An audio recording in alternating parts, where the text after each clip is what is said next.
그렇군요. 이 대표님께서 그런 걱정하셨어요. 주식 투자 열심히 해서 주식해서 돈 번 다음에 강남에 집 사서 결국에 강남의 부동산 가격이 올라가면 이거 뭐 하는 거냐. 그렇죠. 근데 지금도 있죠. 그런 분들. 최근에 통계자를 보면 지난해 10월부터 올해 1월까지 강남에서 그러니까 아파트를 사면 네. 그 주택 구입 자금에 대해서 신고를 해야 되거든요. 그 중에서 30%가 주식 매각되거든요. 그렇죠. 그러니까 전형적으로 그렇게 나타나요. 그런데 정확하게 어디에서 지점에서 그러니까 앞으로는 달라질 거예요. 네. 어디서 끊기냐면 뭐냐면 이재명 대통령이 부동산 발언한 이전이에요. 이전. 네. 그 이후에는 지금 달라질 것 같아요. 통계가 아직 안 나왔지만. 예. 근데 바로 그래서 제가 주장한 겁니다. 예. 주식 시장만 얘기해서는 안 된다. 부동산을 같이 얘기해야 진짜 자금의 흐름이 일어나지. 네. 부동산 시장을 가만둬서는 주식 팔아서 다시 부동산으로 올 거다. 네. 근데 그게 통계자료 나오잖아요. 그러니까요. 그렇기 때문에 저는 부동산을 계속 얘기했던 거예요. 근데 지난해 올해 초까지만 해도 부동산은 조용했잖아요. 예, 아무도 그렇죠. 얘기하지 않고. 예. 그래서 그러면 그렇게 될 수밖에 없는 거예요. 네. 예. 자, 대통령 새벽 X. 새벽 1시 넘어 한 2시 새벽 무렵에 X. 뭐 50 새벽 X가 지금 큰 파문을 일으키고 있어요. 지금 사실은 네. 저희 대통령의 지지율이 상당히 견고하고 좋잖아요. 그게 이 주식시장이 좋기 때문에 그 영향에서는 상당히 밑에 깔려 있다고 봐요. 네. 그러니까 물론 이제 주식을 했는데 내 주식만 안 올라 이렇게 하신 분들 꽤 많잖아요. 네. 그래서 소외감 있는 분들도 계시지만 전반적으로 그 장이 좋아졌기 때문에 주식을 해야 되겠다는 국민들이 계속 늘고 있고 그건 하나의 또 희망인 거였거든요. 그리고 네. 또 그 대통령이 계속 그 자본시장뿐만 아니라 그 부동산 시장 안정화에 대한 그런 정책들을 같이 종합적으로 하는 의지를 계속 직접 표현하고 있기 때문에 네. 그게 시장에서의 그 신뢰는 상당할 거라고 저는 보여지거든요. 네. 그러니까 지금 보면 대통령께서 메시지를 내면서 이제 두 가지인 것 같아요. 어떻게 집값을 잡을 거야? 일단은 그 물량을 아주 그냥 뭐라고 해야 됩니까? 그거를 핀셋 공급. 영끌이라는 영끌이죠. 표현을 예. 썼던데 뭐 경마장부터 시작해가지고 동네마다 수요 조사를 해서 몇 채 그러니까 그 동네 몇 채 가능한데요. 그래서 쫙 해서 새로 짓겠다. 그런데 이 짓는 과정이 최소 4, 5년은 걸리지 않습니까? 그래서 그거 너무 언제 기다려? 기다려서 우리 청년 신혼부부들이 소위 얘기하는 직주 근접 그리고 지하철 가까운 데에서 출퇴근하면서 품질 좋은 아파트에서 한번 살아보자. 이거는 좋은데 시간이 오래 걸려서 그럼 당장 어떻게 할 거야?라고 했더니 다주택자 양도세 중과는 없다. 유예는 중과, 없다. 유예, 예, 그러니까 이제 중과는 5월 9일에는 완전히 이제 만료한다. 다만 뭐 여러 가지로 얽혀 있는 실무적인 것들을 조정하는 데는 시간을 좀 드리겠다. 뭐 이런 거예요. 그리고 나서 또 하나는 이 매입 임대 있지 않습니까? 개인이 막 가지고 있는 임대 사업자들. 그 문재인 정부 때 나온 정책인 거죠. 가장 실패한 정책으로 또 비판을 받고 있고 또 문재인 대통령 최근 인정도 하셨어요. 좀 부동산 잘못한 것 같다. 이제 이런 흐름들이 실제로 부동산 시장에 큰 영향을 줘서 소위 얘기하는 강남, 서초, 송파 이런 지역의 집값이 많이 내려갈 거냐 어떻게 전망하십니까?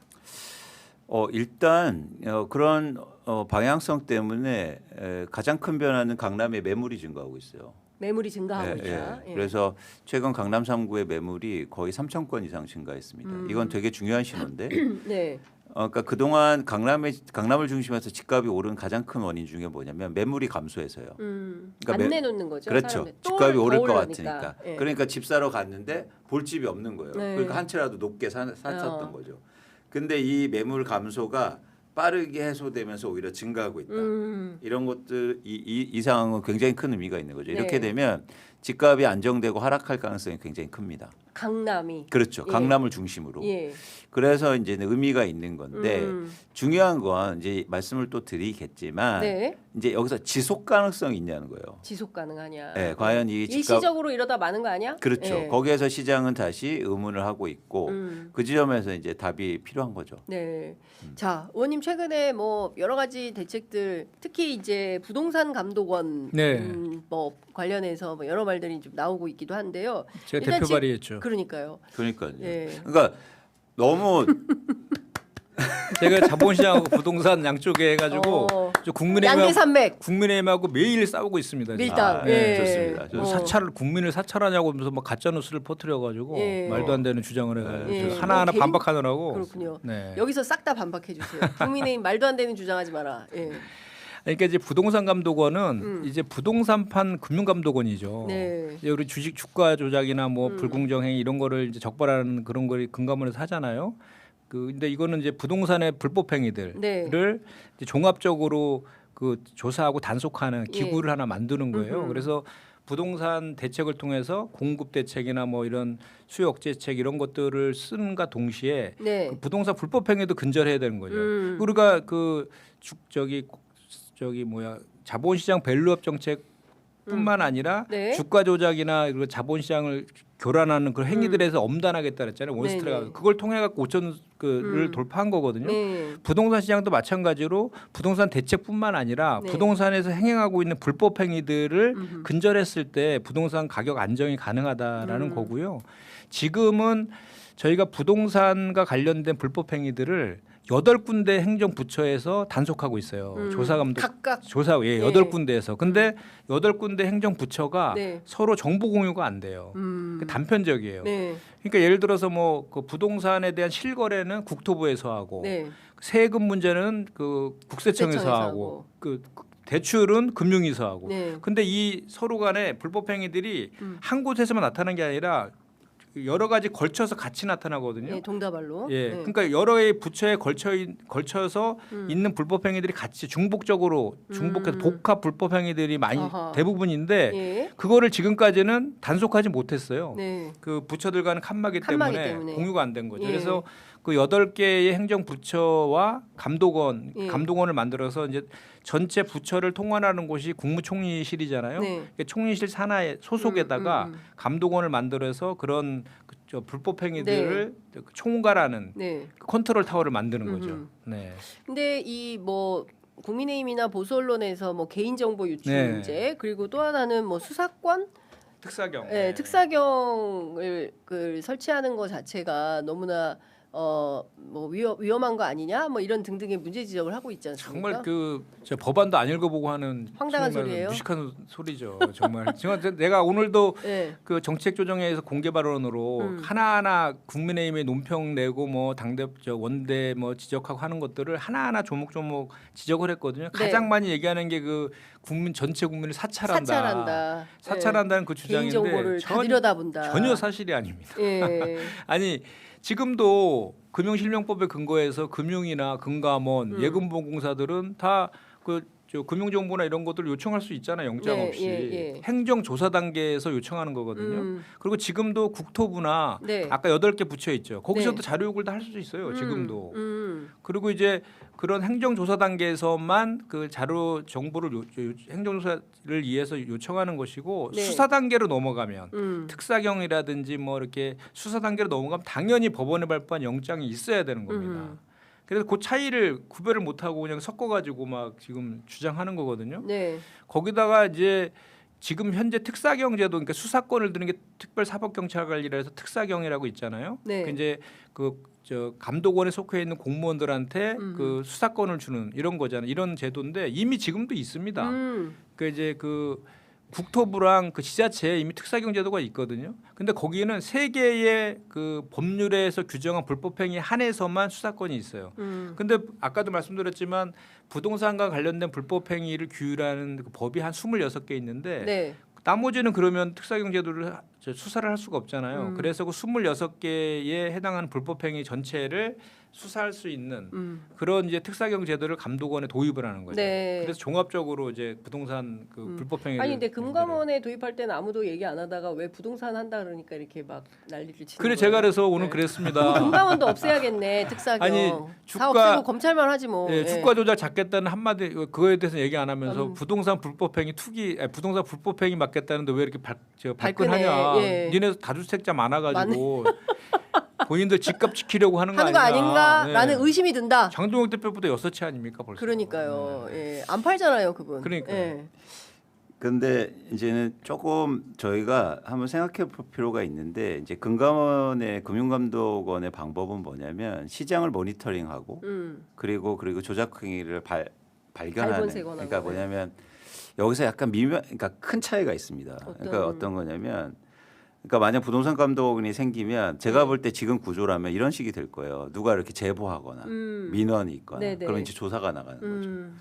근데 그러면 사실 저는 부동산 감독원이 있는 가장 큰 이유는 부동산 감독원이 있음으로 해서 네. 불법이 이루어지지 않게 해야죠. 그렇죠. 그러니까 감시자가 존재하는 것만으로도 야 이거 큰일 나. 그렇죠. 걸리면 그게 자산시장의 핵심이거든요. 그렇죠. 그러니까 뭐냐면 그래서 금융감독이 의미가 있는 거죠. 네. 그러니까 뭐 제보 받아서 누가 주가 조작했습니다. 가서 신고해서 잡고 이러면 예. 하세월뿐만 아니라 예. 그러면 시장에 조정 기능이 없는 거예요. 그래서 있는 거 자체가 예를 들어서 있어서 난 안 되겠지. 네. 그렇게 만들어야 되거든요. 그러려면 어떻게 되냐면 아까 이제 의원님이 말씀하신 것처럼 행정조사가 수사 단계로 넘어가는 네. 단계. 즉 행정조사가 굉장히 잘 돼야 됩니다. 네. 맞습니다. 행정조사가 예를 들어서 모니터링 기능을 해야 된다는 거죠. 그건 근데 우리나라가 가장 잘할 수 있어요. 왜냐하면 빅데이터가 많거든요. 과세제도와 부동산의 각종 데이터. 네네네. 이거를 아까 8개 기관을 말씀드렸는데 이걸 다 합하기만 해도 모니터링으로 충분히 발견할 수 있어요. 그러니까 그 컨트롤 타워 기능을 그래서 만든 거죠. 그래서 AI가 들어가야 돼요. AI가. 네, AI가 들어가면 이거 금방 들어갑니다. 그러면 이렇게 되면 아무도 안 할 거예요. 근데 지금은 야 몰래 하면 이거 누가 할까? 이러니까 하는 거거든요. 네. 그동안에 부동산의 조사는 전부 다 그랬어요. 아, 그래서 우리는 부동산 조사하면 어떻게 하는지 아십니까? 이자 범법자들이었네. 네. 어떻게 하는지 아십니까? 네. 중개소 사무소를 조사하고 다녀요. 아, 지금 뭐 조선 시대입니까? 그러네요. 그러게 그걸 틀을 완전히 바꿔야 돼요. 예. 그래서 행정조사 단계부터 모니터링을 하면서 그걸로 조사를 한다.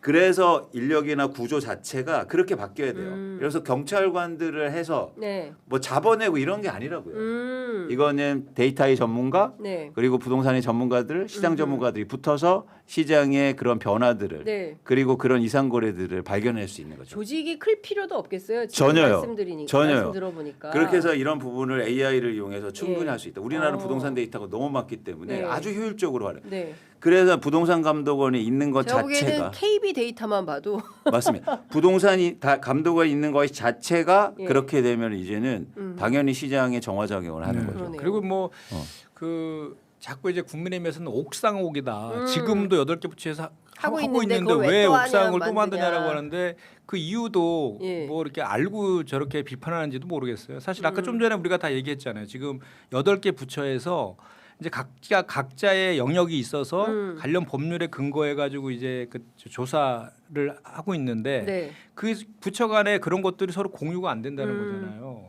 그런데 국토부에서 그 해당되는 것과 또 금융위에서 해당되는 것, 관세 네. 국세청에 해당되는 것들이 서로 연결이 다 되는 거잖아요. 네. 이 부동산 불법행위라는 것이 뭐 하나만 또 뭐 하는 게 아니잖아요. 예를 네. 들어서 다운 계약서를 쓰게 되면 다운 계약서를 썼는지 안 썼는지는 국토부에서 잡아내는데 그렇죠. 다운 계약서 쓰게 되면 이제 탈세도 되는 거잖아요. 예를 예, 들면 그렇죠. 다운 계약서를 예, 쓰면은 예. 그럼 그건 국세청 관할이잖아요. 예. 근데 지금 현재는 어떻게 돼 있냐면 이제 보통 이제 이런 그 부동산의 불법 행위에 대한 인지를 국토부에서 지금 부동산원에게 이탁해서 부동산원에서 잡아내거든요. 그건 잡아내면 그거를 다른 그 8개 행정부처에다가 통지를 해요. 네. 그 통지를 하면은 그거에 대해서 조사를 해가지고 조치를 해야 되잖아요. 예. 근데 조치를 하라라는 그 권한이 국토부에도 없고 조치를 한 거에 대해서 국토부에 보고할 의무도 없어요. 그리고 더군다나 그나마 국토부는 이렇게 통지라도 하는데 나머지 7개 행정부처는 불법행위를 자기네들이 인지해도 다른 부처에 통제하질 않아요 지금. 근데 할 법을 어떻게 그렇게 만들어놨습니까? 그러니까 지금 이렇게 되고 있는 거예요. 황당무계하네. 그러니까 맞아요. 그러니까- 있으나마나 무용지물들 그 아닙니까? tum세를 지금 투기꾼들이 파고들고 있는 그래요. 거거든요. 투기꾼들이 그러니까 전혀 아니라 제가 모니터링이 보기에 안 이게 되고. 국회하고 짬짬이 하는 거 아닌가라는 몰- 생각을 자꾸 하게 되네. 모니터링이 안 되고 그러니까 이게 잘 이제 실행 단계에서 이제 말씀드리고 싶은 건 뭐냐면 가장 무서운 적은요. 네. 가장 무서운 거는 보이지 않는 거예요. 보이지 않게 해야 됩니다. 그래서 막 조사 다니고 이런 게 아니에요. 완장 차고 막 이런 게 아니에요. 서류 들고 다니고 막 보이지 않는 스피드건이 제일 무섭죠. 그렇죠. 그러니까 보이지 않게 설계가 돼야 설계해야 돼요. 된다. 그리고 여기 조직도 있잖아요. 예. 그 뭐 공공기관 하나 큰 걸 하나 만든다고 생각하는데 그렇지 않아요. 아까 말씀하신 것처럼 대표님 말씀하신 것처럼 국무총리 소속이에요. 네. 산하가 아니라 소속이에요. 소속이기 때문에 국무총리실에서 이제 그 저기 1급 공무원이 감독원장을 맡고요. 네. 한 100여 명 정도로 구성을 할 거예요. 조직을. 근데 저국 커버하는데 8개 행정부처에서 파견받을 겁니다. 공무원들. 옥상옥이 아닌데요. 그 업무들을 하는 네. 전문가들이 있잖아요. 예, 그 예, 영역에서 예, 예. 그분들 파견받고 또 이제 외부에서 전문가를 신규 채용안해서 한 100여 명 정도 규모로 하는 거라서 좀 전에 말씀드린 것처럼 파편화된 8개 행정부처 파편화된 그 기능들을 다 모아서 저 총괄하는 그 컨트롤 타워를 만든다는 거고 네. 지금도 그 이제 각 8개 행정부처에서 자기 부처만에 해당되는 것들은 각자의 영역에서 조사 수사를 할 수 있어요. 지금도. 네네. 근데 이제 감독원은 뭐냐면 내가 좀 전에도 말씀드렸지만 중복되는 게 있잖아요. 네네. 2개 부처라든지 3개 부처라든지 중복돼서 나타나는 불법 행위. 이건 지금 못 잡아냈잖아요. 그거는 그런 것들만 조사하고 수사하는 거예요. 근데 감독원. 사람들이 이제 관심 있는 건 이런 상대적 박탈감이었던 것 같아요. 그 이재명 정부가 그 지방주도 성장을 그 말씀하셨을 때 많은 분들이 그래 적어야라고 얘기했던 것은 수도권 특히 이제 강남을 중심으로 한 강남 불패 신화가 지속적으로 써지고 뭐 야 우리 집은 30년째 그대로인데 그 강남은 막 엄청나게 집값이 올라가고 그거 못 잡아 뭐 나라님도 못 잡아 누가 와도 못해 이랬었지 않습니까? 근데 이게 과연 강남북 격차 해소에도 도움이 될까? 여전히 이제 강남의 그 고가의 아파트는 계속 유지가 되고 여전히 강북은 힘들다. 그러니까 강북에 살려고 하지 않고 젊은 사람들이 전부 그냥 달러빚을 내서라도 강남으로 이사 가서 아이들 교육을 시키려면 또 이렇게 이사를 가야 돼서 강북에는 연로하시고 뭐 노후하고 뭐 지역 발전도 없고 뭐 이렇게 쇠퇴의 길로 가는 거다. 근데 이것은 서울의 경우에는 강남북이지만 전체 지역을 펼쳐놓고 보면 서울 강남을 제외한 나머지 지역은 다 똑같다는 거예요. 과연 이재명 정부에서는 이것을 균형 발전 노무현 대통령부터 그토록 주장했던 게 가능할까? 꿈 아니야? 어떻게 생각하십니까? 그러니까 그거는 좀 이제 다르기도 하고 큰 얘기니까 네. 시간도 많이 필요하고 저희가 뭐 단기간에 정부가 5년 내에 그런 큰 과거로부터 이어온 뭐 그런 얘기 우습지 않게 하지 않습니까? 뭐 조선 시대도 한양에서 네. 집 샀다. 근데 과연 이거를 바꿀 수 있을까? 정약원 선생님도 뭐 그랬다는 얘기도 있고 너 아들아 너는 서울에서 집 사라. 그러니까 저는 너무 빠른 속도로 너무 많은 욕심을 안 냈으면 좋겠다. 작은 변화를 일으켰으면 좋겠어요. 그게 바로 이재명 대통령 스타일이기도 하고 그래서 예를 들어서 이런 거죠. 저는 강북의 공공인프라를 획기적으로 개선시켜야 된다. 이를테면 어떤 교통 뭐 이런 거. 막 수영장 이런 거요. 수영장. 네, 호텔처럼 짓는 거예요. 어. 그래서 공공인프라를 완전히 좋게. 네. 그러면 야 강북에 살아도 호텔 같은 수영장이 우리 동네에 널렸어. 얘 그 동네 안 가. 그렇죠. 이런. 그런 거죠. 공공의 질이 좋아지잖아요. 그럼 개인의 탐욕이 줄어듭니다. 그런데 지금 이 공공의 질이 너무 나빠요. 그러다 보니까 다 나쁘잖아요. 네. 근데 강남은 공공의 질도 똑같이 나쁘거든요. 근데 뭐가 그러니까 좋은 줄 아세요? 개인의 질이 올리려고 해요. 그래서 재건축하면 그 단지 안에 수영장을 만들어요. 최근에 반포에 재건축을 하고 있는데 충격적입니다. 네. 어떤 거? 아파트 이제 꼭대기에 수영장이 생겨요. 싱가포르처럼. 왜 그런 현상이 일어날까요? 날도 추운데 무슨. 네. 네. 그러니까 생각해 보세요. 그래서 저는 일단 작은 일부터 하자. 너무 거창하게 뭐 국가주도성, 뭐 지방주도성장 이렇게 하다 그동안 계속 해왔잖아요. 네, 잘 안 되지 됐어. 않습니까? 예. 그래서 이제 할 수 있는 거 예를 들어서 뭐 강북에 노원구, 강북구에 아주 좋은 호텔 같은 수영장 만들고 네, 근데 네. 1,000원이에요. 나 이 지역 너무 좋은데 그럼 여기 이사 살고 가야겠네. 싶은데 예. 그런 거요. 예. 그런 것들을 만들어냈으면 좋겠다는 말씀을 드리고 이제는 조금 이제 다른 얘기일 수도 있는데 저희가 지금 다주택자한테 집을 팔라고 하지 않습니까? 네. 여기에 큰 문제가 있어요. 어떤 거가 있어요? 저희 그 한성숙 장관 인터뷰했는데 그 새 대통령의 어떤 그런 강력한 의지에 동의가 돼서 팔기로 했다. 그렇죠. 그럼 한성숙 장관 예, 한성숙 장관 발음이 잘 안 되는데 그분 자산이 몇백억 될 거예요. 228억이라고 예. 했어요. 그러면 거기에서 집을 팔고 예. 그 돈으로 주식 사겠죠. 근데 주식 못 사잖아요. 백지 신탁해야 되는 거 아니에요? ETF 사겠죠. ETF. 예를 들면. 예. 그럼 돈을 더 벌 겁니다. 그런데 지금 집값이 비싼 거예요, 싼 상태예요. 다른 비싼 상태잖아요. 그렇죠. 거기서 엑시트한 거예요. 세금도 심지어 부과 안 하고. 그러면 무주택자 보고 사라는 거 아니에요 지금? 네. 무주택자는 그 집을 샀어요. 네. 대출 받아서. 네. 근데 집값이 계속 떨어져요. 그러겠네. 앞으로. 자, 어떻게 해야 돼요? 어떻게 됩니까 이거? 음. 자, 이거 또 격차예요. 지금 우리가 큰일 났네, 보세요. 이거. 김현정 의원이 괜히 나왔네 이거 오늘. 다주택자 지금 출구를 마련해 줬다고요. 네. 그러네요. 싸게 팔게 해야죠. 그래야 이건 정의로운 겁니다. 그런 거 아닌가요?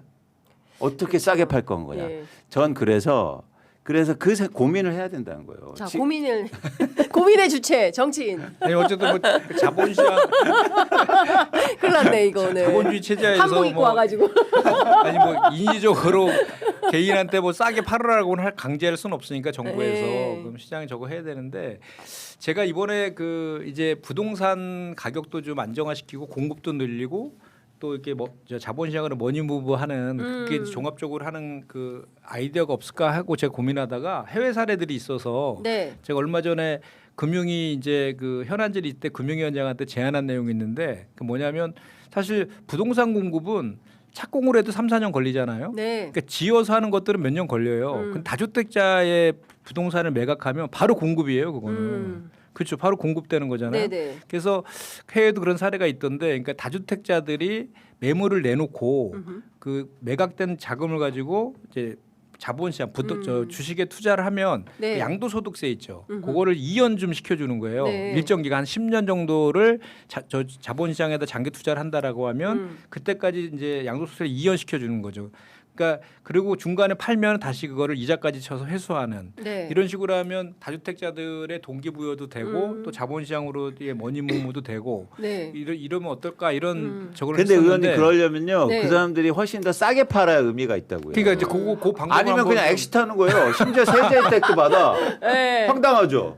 안 돼. 안 돼요, 전 안 돼. 그래서 어떻게 하자는 거냐면 네. 저는 네. 향후로 집값이 엄청 떨어질 거라는 걸 명확하게 알려줘야 돼요. 그래서 다주택자가 그럼 훨씬 더 싸게 팔아야지. 이렇게요. 네. 지금 뭐 저기 어디죠? 강남에 뭐 30몇 억 그 낮은 가격으로 매물 나왔다 뭐 이런 기사도 있던데. 그런 건 네. 조사해야 됩니다. 네. 네. 예, 그거는 그 진짜 부동산 감독원한테 감독원 조사해야 돼요. 빨리 만들어가지고 조사해서 네. 어떻게 30억을 깎아준다는 거예요. 국민의힘이 반대하고 있어요 지금. 그래서 중요한 게 보유세입니다. 보유세 해야 된다고 보시는 건가요? 그래야 지금 더 다주택자들 집을 싸게 내놓는다고요. 그렇죠. 왜냐하면 이렇게 하면 집값이 어떻게 되겠습니까? 향후로 크게 떨어질 거 안 같으면 여기서 싸게 팔지 않아요. 그렇죠. 그런데 지금 마음 급한 사람들은 조금이라도 1억 샀대 빨리 대출 받아서 사자. 무주택자들은 그러고 수십 년 동안 지금 집 없어서 고통받았는데 네. 지금이라도 사야겠다. 네. 그럼 어떻게 되는 겁니까? 말씀드렸어요. 제일 비쌀 때 사가지고. 제일 비쌀 때 사서 네. 제일 집값도- 쌀 때. 그리고 다주택자는 그거 팔아서 주식도 사요. 예. 그러니까요. 열이 받아요 안 받아요? 봤죠. 그러니까 근데 이런 것 같아요. 이재명 정부 5년만 기다렸다가 다음 정권 들어오면 또 바뀔 거야. 그러니까 저는 제가 이제 그 상해에서 대통령께 이제 그런 질문을 드렸었어요. 이 한중협력 굉장히 중요한데 정권이 바뀌면 또 출렁인다. 윤석열 때는 완전히 그 중국하고의 단절이었는데 이재명 정부 5년은 이렇게 하다가 그러면 항구적인 외교 관계를 어떻게 만들 거냐. 근데 이것은 부동산 정책도 마찬가지고 뭐 모든 정책이 다 마찬가지인 거. 일관성 있게 가야 되는 거 아니겠습니까? 근데 그런 측면에서 보면 지금 정부가 고민해야 될 게 굉장히 많이 입법 네. 과정에서 특히 국회에서 고민해야 될 게 많을 것 같아요.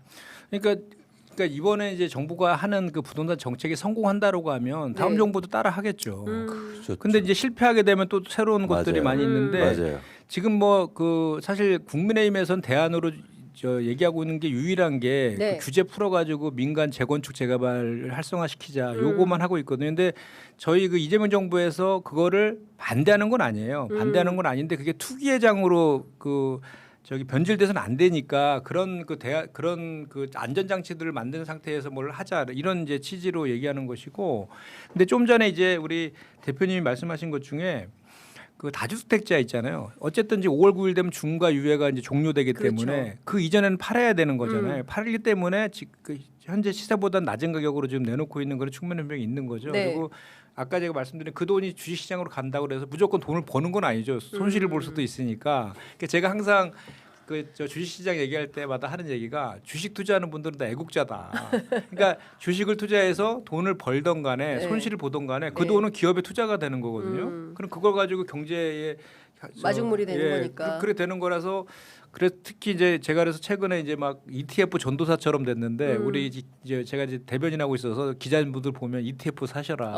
그거는 지수에 배팅하는 거니까 네, 네. 대한민국 자본시장의 미래 투자하는 거잖아요. 예, 특정 예. 종목이 아니라 예, 그런 얘기도 좀 하는데 그래서 어쨌든 간에 이 부동산하고 주식이라는 그 시장이 정말로 우리 정부 마음대로 이렇게 되거나 뭐 이런 그렇죠. 그 시장이 예. 아니잖아요. 안 되죠. 예. 그러니까 그런 시장의 그 뭐랄까 이렇게 생리도 좀 받아 안으면서 또 네. 이렇게 안정화시킬 수 있는 이런 것들을 잘 이제 잡아 나가야 되는데 네. 저는 그 여러 가지 이제 대안들이 있을 수 있고 어떤 것들은 성공할 수도 있고 뭐 실패할 수도 있겠지만 가장 중요한 거 하나는 분명한 것 같아요. 그러니까 대통령의 의지. 네. 그 의지가 일단은 선행이 돼야지 다른 것들이 따라올 수 있는 건데 네.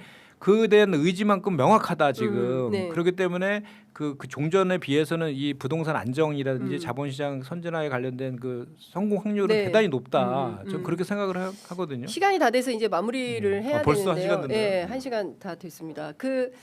이 설 연휴 끝나면 또 이제 3월 신학기 맞이해서 또 막 학군 따라 이사 가시는 분들이 생겨요. 전월세 수요가 상당히 또 있게 되는데 매물이 많이 나오면 전월세 가격은 어떻게 될까요? 어떻게 전망하십니까?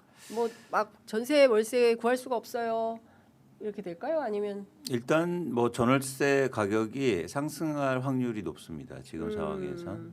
그리고 뭐 이게 시장에 좀 혼란이 있기 때문에 네. 일종의 전세 수요는 단기적으로는 남아 있고 집을 안 사기 때문에 네. 그래서 시장에서는 이제 그런 불안 요인이 있는데 예. 그거를 뭐 시장의 흐름이기 때문에 정책으로 변하거나 이러기 좀 힘들죠. 대신 중요한 건 뭐냐면 이제 이해를 어떻게 시키느냐. 쉽게 말해서 집값이 안정되면 전월세 가격은 떨어지게 돼 있어요. 같이 그쵸. 수렴하기 때문에. 네. 그래서 이런 과정을 사실은 조금 더 같이 뭐랄까 좀 기다려야 된다. 네. 이런 이제 메시지를 계속 던질 필요가 좀 있어 보입니다. 네, 알겠습니다. 네. 아유, 저희가 새해 또 설 명절에 이렇게 두 분 모시고 말씀을 들었는데요. 올해는 진짜 병원년이니까요. 붉은 말처럼 우리 경제가 정말 활력 있게 뛰었으면 좋겠다라는 기대가 좀 생깁니다. 끝으로 한 말씀씩 듣고 마무리하겠습니다. 네. 네, 자 대표님 먼저. 네. 아니 의원님. 의원님. 예. 예, 올해 적토마의 해잖아요. 그 붉은 그 적토마가 아주 등치도 크고 빠르고 저기 주인에 대한 충성심이 대단히 높다라고 하더라고요. 네. 저희가 이제 우리 당에선 당원 주권, 이재명 정부는 이제 국민 주권을 지금 표방하고 있잖아요. 그래서 국민들을 잘 모시는 섬기는 그런 한 해 만들 수 있도록 노력할 테니까 아주 적토마의 기운 받으셔서 올해 한 해 건강하시고 네. 모든 일에 다 잘 됐으면 좋겠다. 그리고 행복했으면 좋겠습니다. 네, 고맙습니다. 네. 그러니까 주식시장 볼 때 빨간색이 상승을 표시하는 건 아마 대한민국 유일할 거거든요. 그래서 적토마에 네, 빨간색으로. 또 그게 그렇게 빨간색으로 가자. 네. 그래서 많은 분들이 이렇게 주식 투자 저는 모두 다 했으면 좋겠다. 네. 열심히 하셨으면 좋겠다는 말씀을 드리고 그런 상황 속에서 저는 대한민국의 빈부의 격차 그리고 그런 불평등이 좀 줄어들었으면 좋겠다. 네. 그래서 저도 열심히 할 거고요. 예. 또 의원님도 그리고 우리가 같이 힘을 합해서 네. 저는 모두가 행복한 세상을 바라는 거지 일부만 행복한 세상을 아유, 바라진 않을 겁니다. 그렇습니다. 그런데 이게 자연의 법칙일까요? 계속 그렇게 가더라고요. 일부만 행복한 쪽으로. 안 됩니다. 네, 그래서 우리가 예. 노력을 해서 네. 모두가 행복한 대한민국이 예. 됐으면 예. 좋겠다는 말씀을 드립니다. 그 대통령께서 명절 앞두고 충주의 그냥드림센터 가셨더라고요. 네, 그냥드림. 제가 보면서 이거 저기 사회복지 아니고 인권입니다. 인권. 네, 그 뭐 국적 따지지 말고 그냥 주시고요. 뭐 딴 동네에서 왔다고 안 주고 이러지 마시고 그냥 주세요라고 했는데 보니까 그 신한은행 신한카드에서 그 큰 기부를 했더라고요. 그래서 민간 기업들이 좀 그냥 드려라. 돈 많잖아요. 예, 그런 회사들이 적극적으로 그 기부하고 그렇게 기부한 것이 또 우리 사회에 훈훈한 공기가 좀 되어서 뭐 장발장처럼 그런 일은 없어야 되잖아요. 먹을 게 없어서 온 가족이 끌어안고 그냥 죽어야겠다 이런 생각 하시지 않도록 그렇게 훈훈한 그런 병원의원이 됐으면 좋겠다라는 당부 말씀 좀 드리겠습니다. 더불어서 자 취재 편의점도 열심히 현장 뛸 테니까요. 여러분들 구독, 좋아요, 알림 설정으로 큰 힘을 주시면 감사하겠습니다.